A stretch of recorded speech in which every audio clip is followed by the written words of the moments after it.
31 июля 1944 года. Первый Прибалтийский фронт.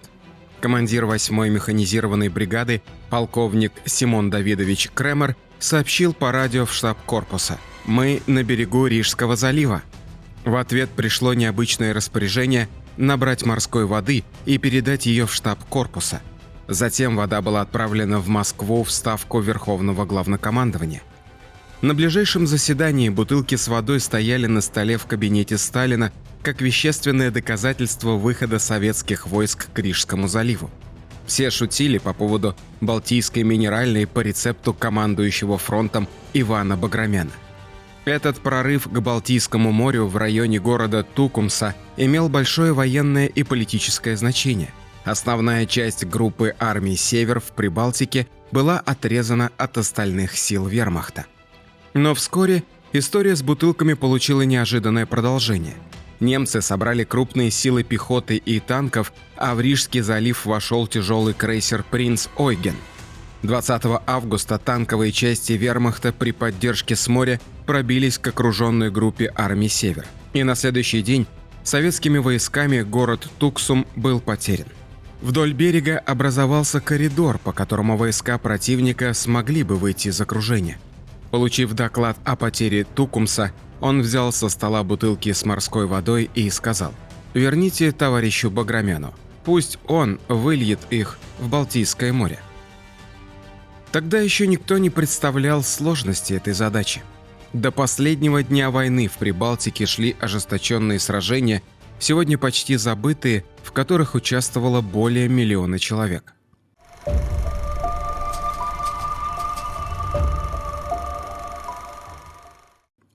Осенью 44-го Курляндский полуостров был последней частью территории СССР, не освобожденной Красной армией. Этой территории гитлеровское командование придавало особое значение. Удержание Прибалтики требуется для сохранения за германским военно-морским флотом районов тренировок экипажей подводных лодок. Северное море контролировалось союзниками. До Западной Балтики долетали их самолеты, и только восточная часть моря была практически безопасна для круглогодичной тренировки подводников. Инициатором удержания этих позиций был адмирал Карл Дёнец, командующий военно-морским флотом Германии. Именно адмирал стал крестным отцом группы армий Курляндия. Подводный флот оставался последней надеждой Гитлера вести войну наступательно и даже переломить ее ход. На германских верфях строились новейшие подводные лодки 21-й серии, которые должны были действовать преимущественно под водой. Старые субмарины, с которыми немцы провоевали всю войну, предполагались к использованию для надводных атак ночью. Но появление радаров у союзников ставило крест на этой тактике. Весной 44-го лодки одна за другой закладывались и спускались на воду. План повернуть битву за Атлантику вспять приобретал реальные контуры, а посему нельзя было допустить, чтобы советские войска вышли к побережью в южной части Балтийского моря. Именно это привело к решению оставить группу армий «Север» в Прибалтике и на Моонзундских островах. Обойдя немецкие линии укреплений на границе Прибалтики с юга, советские войска вышли к Рижскому заливу и отрезали часть соединений группы армий «Север». Но через 2 недели немцам удалось ликвидировать это вклинивание. Сам прорыв в Прибалтику и угроза окружения заставили германские войска спешно покинуть Эстонию. 27 сентября, преследуя отходящие части, советские войска высадились на Моонзундских островах. Одновременно выход из войны Финляндии открыл Балтийскому флоту проход из Финского залива в открытое море. В октябре 44-го Ставка решила поменять направление удара. Наступление началось 5 октября, а на 6-й день боев советские танки прорвались к Балтийскому морю в районе Клайпеды. Положение войск в Курляндии напоминало ситуацию, в которую попала армия Паулюса под Сталинградом. Казалось, выхода нет. Но командующий группой армий «Север» Фердинанд Шёрнер убедил своих подчиненных в необходимости обороны Курляндского мешка. «Наша задача – связать противостоящие нам 150 вражеских соединений, разбивать их при каждом подходящем случае и тем самым облегчить оборону Отечества». 27 октября началось крупное наступление 1 и 2 Прибалтийских фронтов. По плану предполагалось рассечь 16-ю и 18-ю немецкие армии и уничтожить их по частям, заблокировав морские порты Либава и Вентспилс. Для соединения с основными силами в Восточной Пруссии Шернер планировал наступление на Клайпеду. План прорыва получил кодовое наименование «Гриф». Для его реализации были собраны в один кулак танковые дивизии 16-й и 18-й армий. Два наступательных плана, советский и немецкий, столкнулись друг с другом. Удар 1-го Прибалтийского фронта на Либаву был встречен наступающими танковыми немецкими дивизиями. Командующий 1-м Прибалтийским фронтом Иван Баграмян решил ввести в бой часть 5-й гвардейской танковой армии, в которой было лишь около 200 танков и самоходок, половина штатной численности. В итоге ожидаемого прорыва силами танковой армии советским частям добиться не удалось, но и немецкий план соединения с частями Восточной Пруссии тоже оказался похоронен. На соседнем участке на город Салдус наступал 2-й Прибалтийский фронт генерала Еременко. Враг оказывал упорное сопротивление, продвинуться удавалось лишь на несколько километров. В первых числах ноября началась распутица, и после недели боев наступление двух советских фронтов было свернуто. В ноябре 44-го советские войска стали готовиться к новому наступлению. Главным препятствием для возобновления боевых действий в Курляндии была погода. Советское командование ожидало подходящих метеоусловий для нормальной работы артиллерии и авиации. Начальник штаба 2-го Прибалтийского фронта Леонид Сандалов вспоминал: «Декабрь в Прибалтике в том году не походил на зимний месяц. Снег и дожди шли вперемешку». Командующий фронтом Андрей Еременко в дневнике отмечал: 18 декабря наземная видимость хорошая, а авиация летать не могла. Воспользовавшись этим, немцы серьезно укрепили порт зенитной артиллерии, и к тому же их радиоразведка постоянно прослушивала эфир.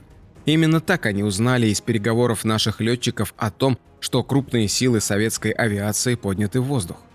14 декабря это сыграло роковую роль в ходе налета морской авиации Балтфлота на главный порт курляндской группировки. Штурмовики были встречены Фоке-Вульфами еще на подходе, и потери составили сразу 15 самолетов. Но вечером того же дня дальняя бомбардировочная авиация нанесла один из самых мощных ударов по Либаве. Порт бомбили 250 самолетов. Ко всему прочему, был разбомблен немецкий транспорт, перевозивший более 1000 тонн боеприпасов. Этот мощный взрыв видели издалека и на суше, и в воздухе. Огонь перекинулся на соседний танкер, который тоже пошел ко дну. И, наконец, 21 декабря началось наступление советских войск. Первым успехом стал полный разгром немецкой артиллерии на участке прорыва. Советская пехота быстро продвинулась вперед. Операция преследовала две задачи – нанести удар на Либаву, как основной порт снабжения, и перерезать в районе Салдуса и Скрунды железную дорогу, идущую почти параллельно линии фронта. Командование вермахта использовало для отражения натиска советских войск классическую схему с контрударами танковых соединений. Попытка контрудара 4-й танковой дивизии в ходе боев обернулась полным провалом.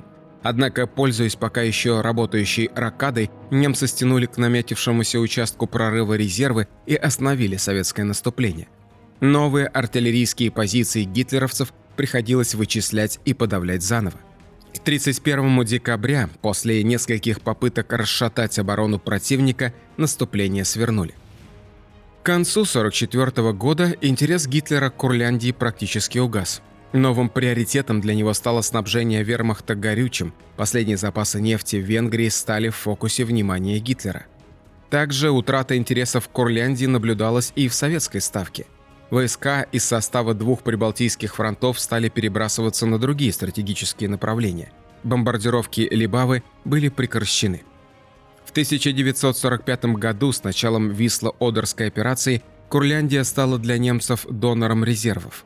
Вывести всю группу армий не представлялось возможным, но отдельные дивизии и корпуса все же перебрасывались морем в Германию. Одним из первых убыл 3-й танковый корпус СС, который впоследствии оборонял Берлин и рейхсканцелярию. По стечению обстоятельств дорогу к Рейхстагу пробивала советская 3-я ударная армия, тоже снятая из Курляндии. Ослабление немецкой группировки за счет вывоза морем пехотных и танковых частей заставило советское командование предпринять еще одну попытку сокрушить противника. 16 февраля 1945-го начинается последнее крупное наступление советских войск на Либавском направлении. Прорыв обороны броневого пояса становился долгим и напряженным. Медленное его прогрызание позволяло немцам маневрировать резервами и восстанавливать прорванный фронт. Действия немецких войск в Курляндии окончательно превратились в самооборону лагеря вооруженных военнопленных, так окруженную группировку называли в Красной армии.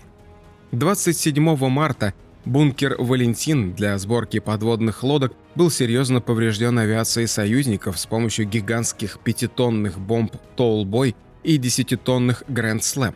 В те же дни Красная армия вышла к Данцигу, где также строились подводные лодки новой серии. В этих условиях сохранение Балтийского моря как района обучения подводников теряло всякий смысл. План Дёница и Гитлера повернуть вспять битву за Атлантику был окончательно провален. В ночь с 8 на 9 мая 1945 года в пригороде Берлине Карлсхорсте был подписан акт о безоговорочной капитуляции Германии. В это время в портах Курляндии судорожно собирались все плавсредства для бегства на запад. Из судов было сформировано 5 конвоев, однако силами катеров Балтийского флота порты Курляндии были блокированы. Ранним утром 9 мая отряд советских катеров встретил 7 судов противника с солдатами и офицерами на борту. Приближающиеся советские катера подверглись обстрелу из стрелкового оружия, в ответ пошли торпеды. Пленных пересадили на буксир, а все корабли пустили на дно.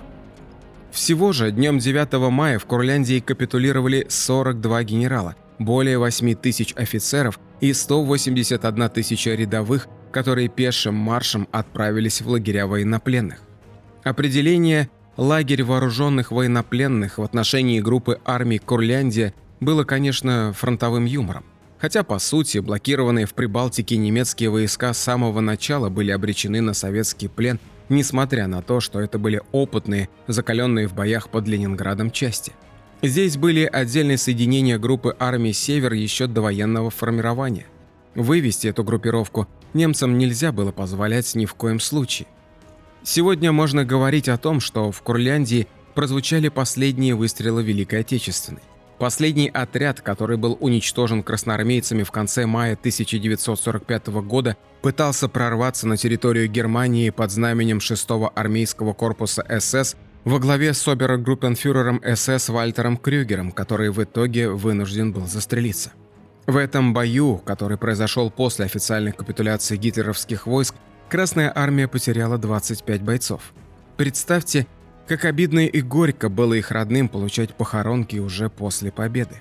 Однако солдатам и офицерам Красной армии приходилось сражаться с оружием в руках уже после 9 мая для того, чтобы не скрылись от возмездия нацистские фанатики, руки которых были по локоть в крови. А они и не дали им уйти из Курляндии ценой собственной жизни.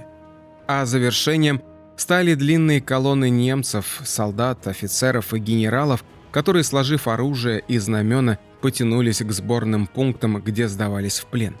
Так закончила свое существование курляндская группировка и завершилась Великая Отечественная война.